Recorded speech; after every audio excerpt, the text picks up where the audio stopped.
చందుర్తి మండల కేంద్రంతో పాటు పలు గ్రామాల్లో ప్రమాదకర విద్యుత్ స్తంభాలు ఉన్నాయని, ప్రమాదాల నివారణకు పరిశీలించి సవరించాలని మండల ప్రజలు కోరుతున్నారు.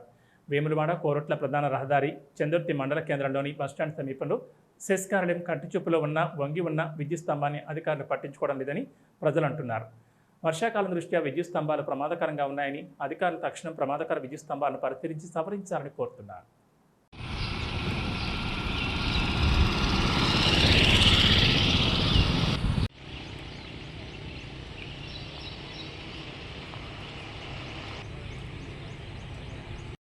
మండల కేంద్రం మరియు మండల కేంద్రంతో పాటు పలు గ్రామాల్లో కరెంట్ పోల్స్ ఏవైతే ఉన్నాయో చాలా చోట్ల ప్రమాదకర స్థితిలో ఉన్నాయి.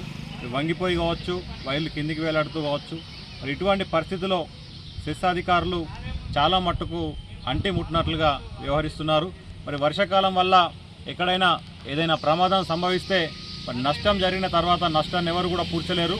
కావున విద్యుత్ సిబ్బంది అధికారులు ఎవరైతే ఉన్నారో తక్షణమే మండలంలోని అన్ని గ్రామాల్లో పర్యటించి ప్రమాదకర స్థితిలో ఉన్న పోల్స్ స్థానంలో నూతన పోల్స్ను ఏర్పాటు చేసి ప్రజలకు రక్షణ కల్పించాల్సిందిగా మనవి చేస్తున్నాం.